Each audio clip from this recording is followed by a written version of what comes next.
आप देख रहे हैं निशंक न्यूज़।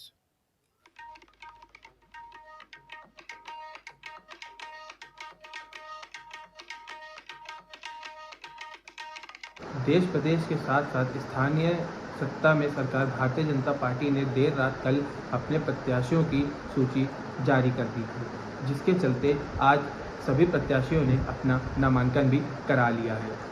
जिसके चलते हुए जो ये सीट वितरण हुआ है, इसके चलते भारतीय जनता पार्टी में अब क्या बातचीत चल रही है, इस पर और जानकारी के लिए हमारे साथ कानपुर प्रेस क्लब के संरक्षक सरस वाजपेयी जी मौजूद है। आइए उनसे कुछ इस पर जानकारी लेते हैं। जैसा कि कल देखा गया कि भारतीय जनता पार्टी ने देर रात अपने प्रत्याशियों की लिस्ट जारी कर दी गई थी और उसमें एक और नाम सामने आया कि जैसे कि देखा गया कि भारतीय जनता पार्टी ने महापौर की दावेदारी में एक बार फिर से प्रमिला पांडे को खड़ा किया है। देखिए, प्रमिला पांडे का पिछले 5 साल का कार्यकाल जो रहा, काम जो भी हुए, आरोप लगना ना लगना ये अलग की बात है, लेकिन वो कम से कम सड़क पर दिखी, हर घटना स्थल पर पहुंचती थी, चाहे वो क्राइम की हो, चाहे नगर निगम से संबंधित हो, चाहे मेडिकल की हो। प्रमिला पांडे जी घटना स्थल पर जरूर पहुंचती थी और वहां पर दिशा निर्देश भी देती थी कि ये किया जाए, ये ना किया जाए, इसमें ये सुधार किया जा सकता है। तो जो उनकी लगातार सक्रियता थी, शायद उसी का लाभ उनको मिला है। और जो कुछ लोग उन पर आरोप लगाते थे, उसको जो थिंक टैंक है भाजपा का, उसका ये मानना था कि जो काम करेगा आरोप उसी पे लगेंगे। शायद इस कारण ये किया गया कि नहीं, इनको ही टिकट दिया जाए। दूसरा कारण ये था कि भाजपा में बगावत ना होने पाए, क्योंकि जिस तरह से एक नीतू सिंह का नाम चला था, बैरिस्टर साहब के परिवार संघ की पृष्ठभूमि से जुड़े हुए परिवार से हैं, लेकिन उनकी दावेदारी के बाद अन्य दावेदार स्वयं को पीछे महसूस करने लगे थे। उन्होंने पैरवी अपनी कम कर दी थी। उसकी अपेक्षा प्रमिला पांडे जी लगातार अपने टिकट के लिए यहाँ से लेकर दिल्ली तक जो भी उनके मिलने वाले थे या संगठन से जुड़े लोग थे, उनके वो संपर्क में रहीं। इधर जो नीतू सिंह का विरोध था, जाहिरा तौर पे नहीं हो रहा था, लेकिन वो सतदेव पचौरी की बेटी हैं, बैरिस्टर साहब के परिवार से जुड़ी हुई बहू हैं। तो सत्यदेव पचौरी जी का जो कानपुर में स्थानीय राजनीति में जो विरोध था, वो लोग लगातार इसका नीतू सिंह के नाम का विरोध करने लगे। वो बैरिस्टर साहब के परिवार की बहू होने के नाते विरोध नहीं कर रहे थे।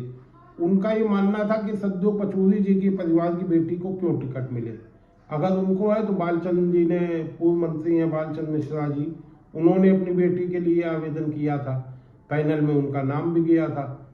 तो अंततः ये हुआ कि परिवारवाद की छवि से अपने को हटाकर भाजपा ये देख सके कि नहीं, वो कार्यकर्ता को ही टिकट देती है, इसलिए दोनों नेताओं की बेटियों के टिकट काटकर, टिकट के आवेदन को नज़रअंदाज कर प्रमिला पांडे पर फिर भरोसा जताया। ये उम्मीद करके जताया क्योंकि ब्राह्मण बाहुल्य क्षेत्र है कानपुर, उसका लाभ मिलेगा, उनकी सक्रियता का लाभ मिलेगा और प्रमिला पांडे एक बार फिर भाजपा को यहाँ पे सत्ता पे काबिज करा सकते। वहीं पे सभासदों की जो लिस्ट आई है, उस पर लेकर आपका क्या कुछ कहना? देखिए, सभासद तो उन्होंने, पहली बात तो ये है कि उन्होंने मुस्लिम प्रत्याशियों को टिकट दिया जो मुस्लिम बहुल क्षेत्र हैं।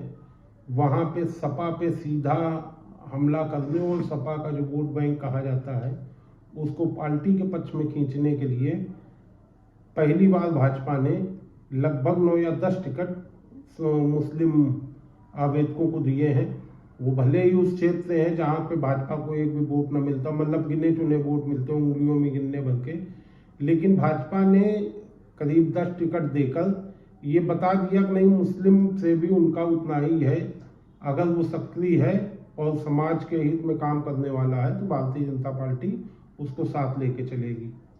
जैसे कि अब कुछ यहाँ पे चर्चा सामने आ रही है कि कुछ विवादित लोगों को भी टिकट दी गई है। हाँ, कुछ लोगों को टिकट हो गई थी। अभी 2 लोगों की जानकारी है जिनके टिकट भारतीय जनता पार्टी ने काट भी दिए हैं। वो शाम तक सोशल मीडिया में आएगा या अखबारों में कल सुबह छपेगा। एक टिकट दबौली क्षेत्र का था, जहाँ पे 3 या 4 बार कांग्रेस से पार्षद रहे कैलाश पाल की पत्नी गीता पाल को टिकट दे दिया था भारतीय जनता पार्टी ने। वो शायद जिताऊ उम्मीदवार की मंशा के साथ दिया था, लेकिन कैलाश पाल 1984 के दंगे में अभी कुछ समय पहले ही जेल गए थे, जेल से रिहा होकर आए हैं और अभी मुश्किल से 3 या 4 महीने पहले उन्होंने भारतीय जनता पार्टी की सदस्यता ली थी। तो वहाँ के जो सबसे मजबूत दावेदार थे उस सीट के, गुंजन लाल शर्मा जो डीबीएस के छात्र संघ के अध्यक्ष हैं और मनीष अवस्थी, उन जैसे दावेदारों को नजरअंदाज करके जो कैलाश पाल को टिकट दिया गया, एक तो उनकी कांग्रेस की पृष्ठभूमि जो काफी समय चली आ रही है, कांग्रेस के टिकट पे वो लगातार सभासद होते रहे, उनकी पत्नी भी कांग्रेस के टिकट पर लड़ी, लेकिन पिछले 2 बार से वो एक बार स्वयं हारे थे, एक बार उनकी पत्नी को जेपी पाल की पत्नी ने हराया था। तो जब ये बात सामने आई कि कैलाश पाल को लेकर इतना क्षेत्र में विरोध है, भारतीय जनता पार्टी के लोग ये कह रहे हैं कि अभी 4 महीने पहले पार्टी में आए व्यक्ति को क्यों टिकट दे दिया गया, जबकि वो 84 के दंगे में भी छूट कर बाहर आए थे। तो जो मेरी जानकारी है उसके अनुसार कैलाश पाल की पत्नी गीता पाल का टिकट दभोली से कट गया है। एक और नाम को लेकर बड़ी चकचक मची थी, पंची में है कोई विनोद पाल, उनके टिकट को लेकर बड़ी चकचक मची थी कि वो विवादित व्यक्ति है और संगठन में उसका वो जुड़ाव नहीं रहता है जैसा भारतीय जनता पार्टी चाहती है कि हमारे कार्यकर्ता, हमारे जो सक्रिय कार्यकर्ता हैं वह ही सभासद या पार्षद या महापौर जीते। तो ये भी जानकारी मिल रही है कि पनकी से विनोद पाल का टिकट शायद काट दिया गया है। कुल मिला के सभासद के 2 टिकट भारतीय जनता पार्टी ने विवादित समझकर काटे हैं। एक है दबौली के पूर्व पार्षद कैलाश पाल का, दूसरा पनकी के प्रत्याशी विनोद पाल का।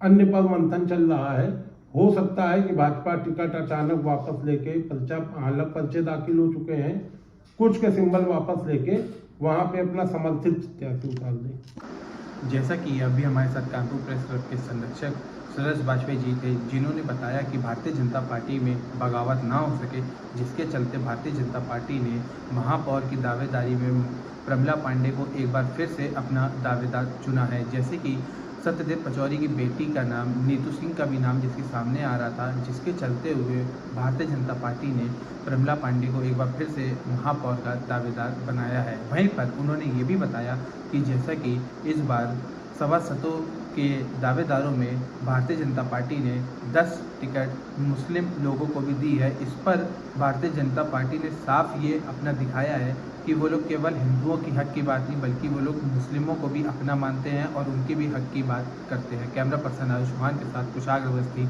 निशंक न्यूज़।